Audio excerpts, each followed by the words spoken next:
Please take a moment to turn off your cell phones, laptop computer, tablet, or other electronic device that would otherwise interfere with the performance experience for your fellow patrons. The University of Nebraska does not permit the taking of photographs or recording of our performances by our patrons. Thank you for your cooperation. Please enjoy the program.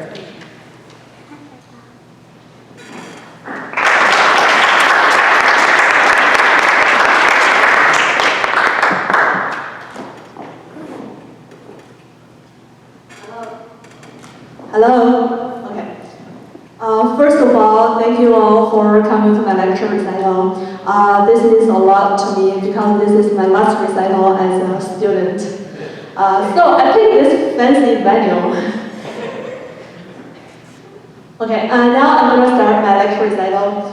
The topic of this lecture recital is the imagery of evil in modern piano works, exploring the diabolical in Anne Lincoln Hank's Monsters the Curry and Lowell Lieberman's Gargoyle. So in this lecture, I'll talk about some background about the devil first, and then compare the diabolical elements in two works.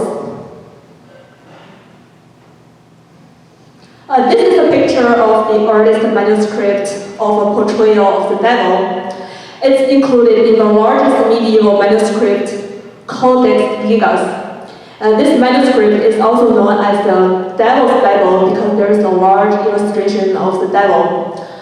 In most religions, the devil is seen as the primary opponent of God, who is a fallen angel and terrorizes the evil world. When speaking of the devil, people usually refer to Satan, which literally means enemy or adversary. In different religions, Satan has different but very similar names.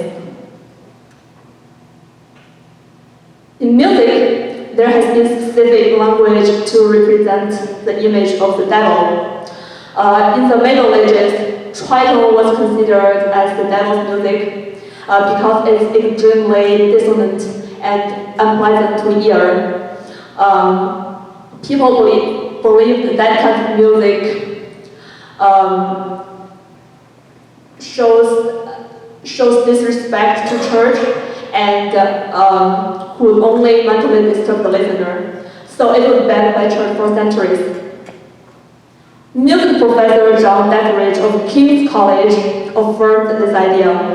He thought the tritone is the symbol of the devil and crucifixion. He said, in medieval theology, you have to have some way of presenting the devil, or if someone in the Roman Catholic Church wanted to portray the crucifixion, it is sometimes used there. Besides tritone, extreme chromaticism and certain rhythms associated with dance were also thought to be demonic. In the Middle Ages, chromatic tones were outside the key, so it's somehow demonic in nature. And dance with irregular and violent rhythm is another popular way to represent the evil music. In literature, the devil played a different role in each main period. In the Renaissance era, Satan was viewed as an all-dominating beast of hell. Italian poet Dante described Satan in his Inferno from the Divine Comedy as a slobbering sinner who was trapped within ice with both voice and power stripped. In 15th and 16th centuries, Satan started to appear to the audience in comic situations, such as we can find him in carnival play with a desire for marriage. In the 18th century, people's faith in both good and evil was at a low ebb. So writers usually didn't want to include a devil in their works. In the Romantic period, Satan became the greatest inspiration in all kinds of art. People accepted Satanism as a part of Romanticism. And in the 20th century, the modern devil has improved greatly based on his prototype from the medieval days. He shows more dignity in character. and he's presented with the main purpose of sarcasm instead of the opponent of love, the god.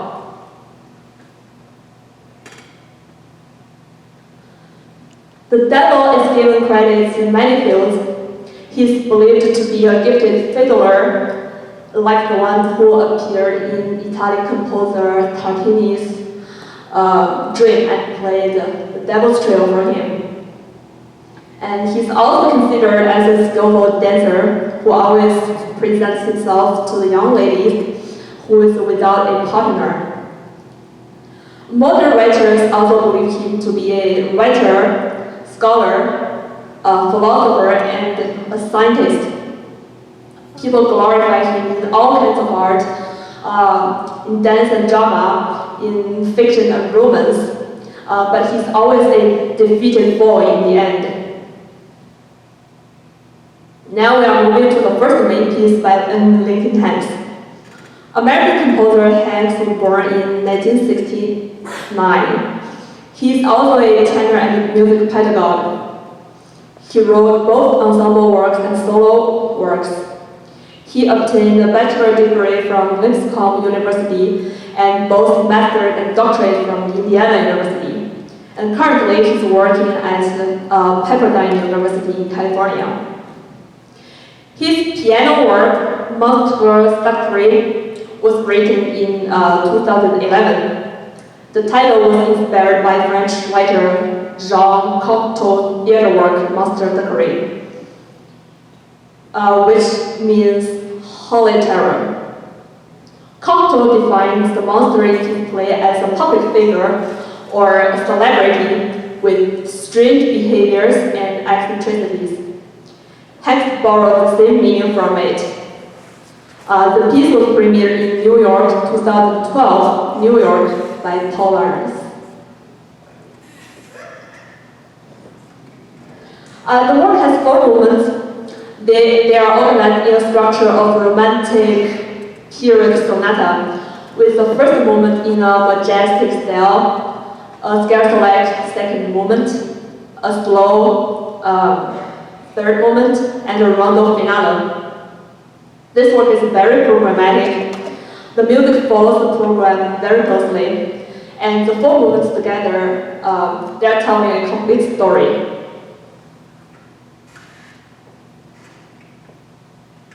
The music elements associated with the devil include the use of chromaticism, the dissonant chords such as tritone and major 7, unrelated harmonic progressions such as the alternation between major and minor chords, and thick texture and depth rhythm also contribute to the impression of evil. The first movement tells the story about the monster's entrance to a party. He repeatedly interrupts people's conversation to call attention to his brilliance. The music is in French overture style. The explosive and pompous music shows the arrogance of the monster. There are many virtuosic writings in the moment, including fast scales and arpeggios, complex meter combinations, and pedal techniques.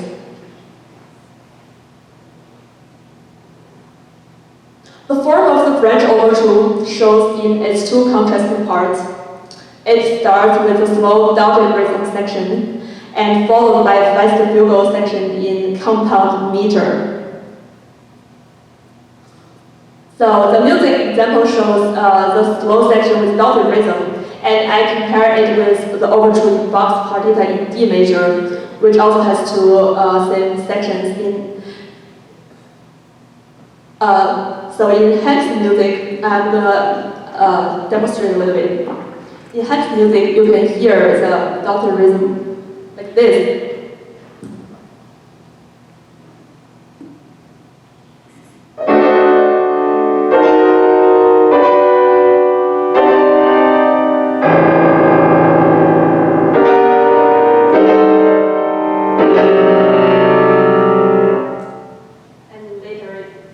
And later you can hear.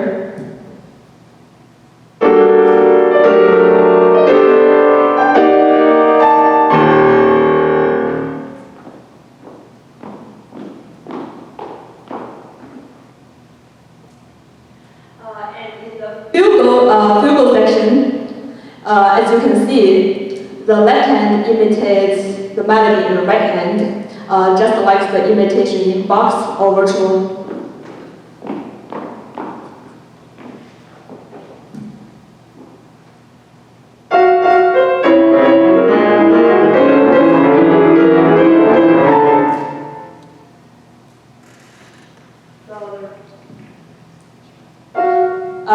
The right hand melodies and left hand imitated.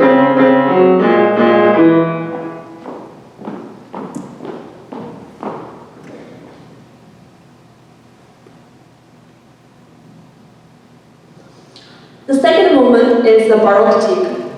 The composer created a theme for the monster to show off his technique by playing a virtuosic jig. So in this moment, the composer imagines the talented monster is Glenn Gould, who comes to the party and starts to improvise on the piano. In the jig, the themes are treated freely without strict counterpoint, and they are taking the music to a variety of tonal areas.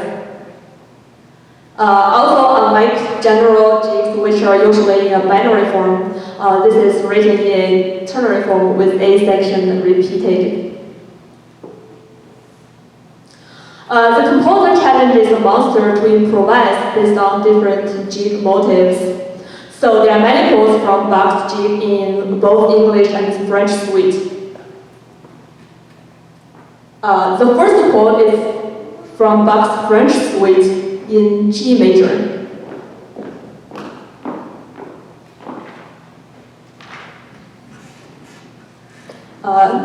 This is from Bach's jig motive.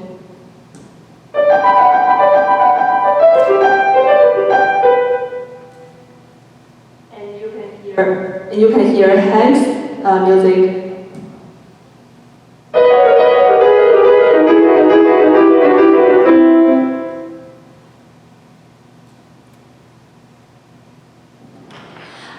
The second quote is from Bach's English suite in A minor.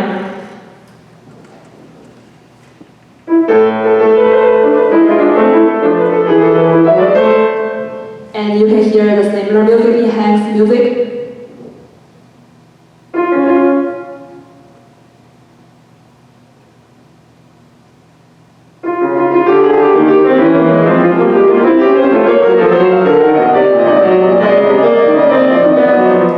And here, the last one is from another quote in Bach's jig, with the trills on the top and the same pattern on the left hand. In the B section of the jig, the music becomes freer, the meter changes frequently, and some pedals are added. In this section, the monster really starts to show off his talent. He tries to teach Bach music by breaking the balance of the musical phrase by adding a beat to each measure. And this passage also quotes from Bach's A minor jig. The third movement is a sweet and romantic piece. This movement is about the monster's self-love. Self-love is one of the dark side in personality, and that's exactly one of the identities of the devil. In the music, the texture is very thin, and the melody is linear in both voices. So the music is conceived horizontally than vertically. Tonally, the harmony is ambiguous. The sense of resolution relies on melodic shape, and the resolution is usually a downward or upward second. So for example, I'm going to play the first phrase of this movement.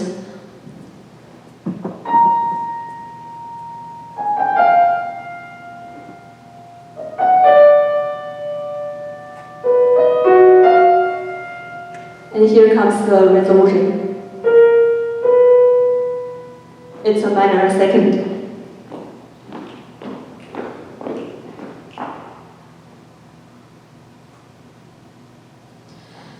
Hence applied palindrome to match the program music. So from the story, the monster falls in love with his own image reflected in the mirror. So the idea of palindrome is to show two images, the monsters and his reflection. In the music, palindrome is used in a vertical way. So if you look at the complement part, you'll find two voices of the interval moving to the opposite direction with the same distance. It visually looks like there's a mirror in the middle.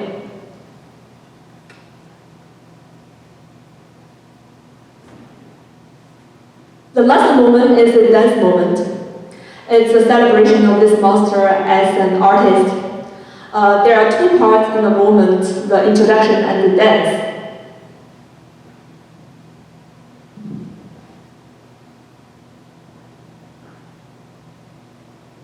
Before the dance starts, there's a long introduction. It features syncopated grand chords with thick texture and big sonority. And the dance is mostly in the critical meter of 5/8.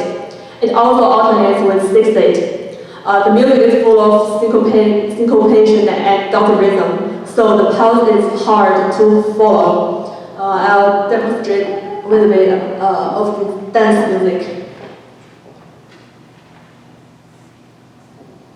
I'm going to only play the middle voice.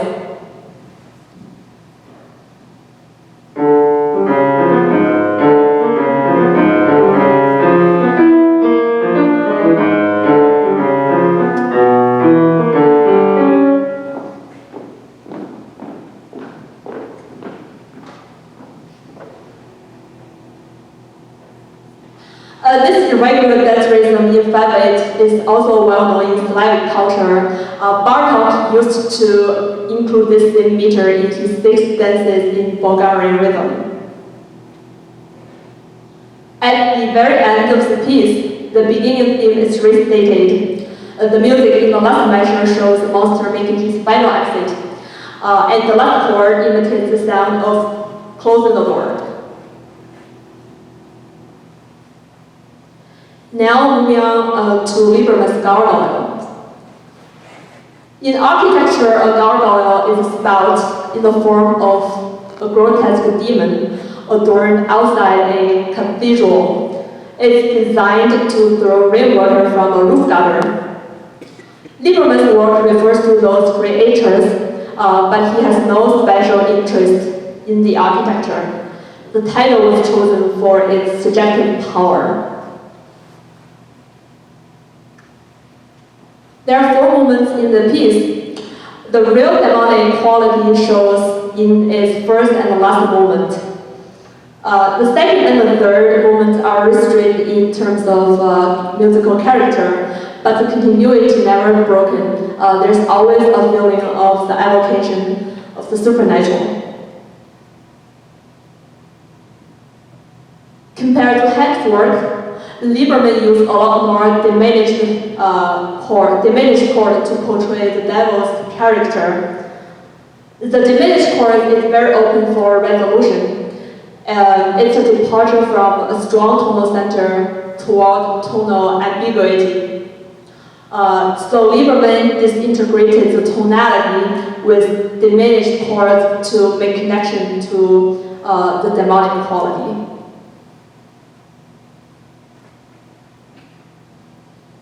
In the first moment, the ugly nature of the monster is mainly depicted by 3 ways: tritone, extreme chromaticism, and brutal dynamic contrast. The tritone appears from the very beginning in both voices.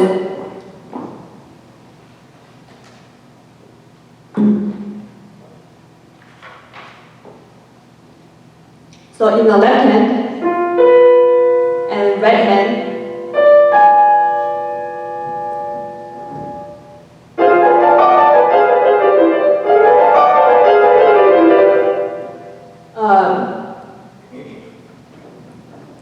and the chromaticism happens throughout the piece, even in the most lyrical part, the cantabile section. And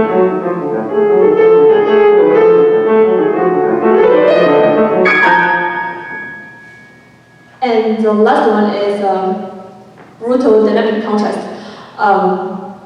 So dynamic shifting between fortissimo and piano creates a very intense feeling, and especially those accents on the fortissimo chords even bring the very brutal side of the monster.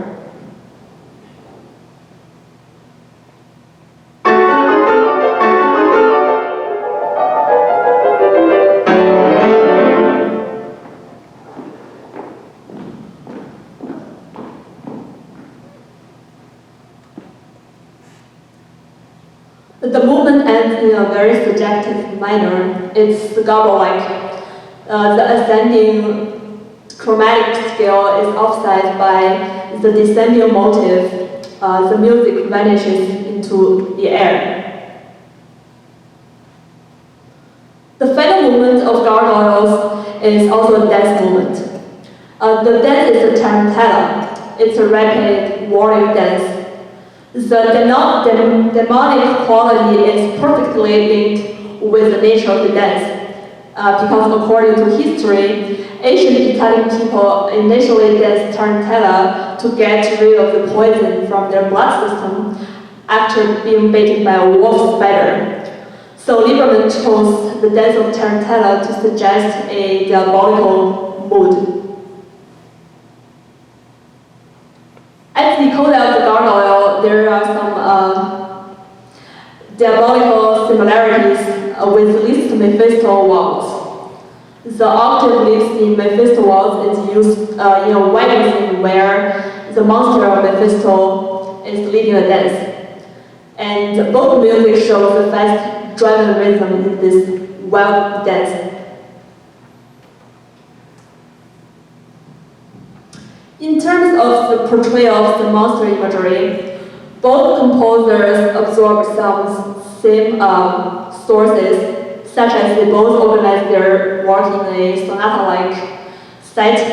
They both include a dance movement as the final moment. They both use similar compositional techniques in terms of a rhythmic pattern and tonality.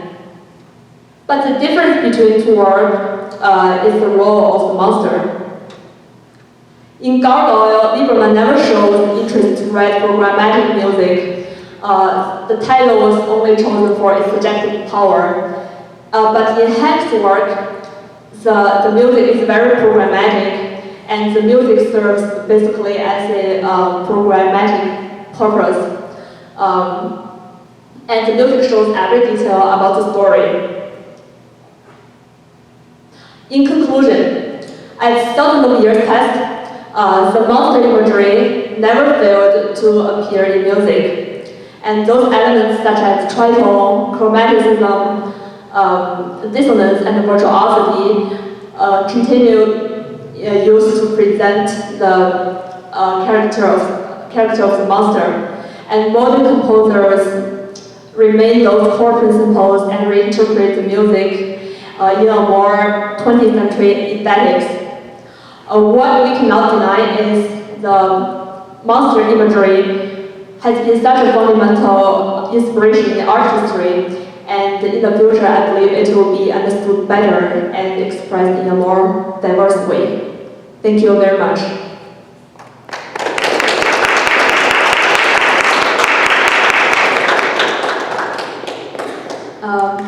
Now I'm going to play the whole Monster Thackeray and the first and final movements of Gargoyle.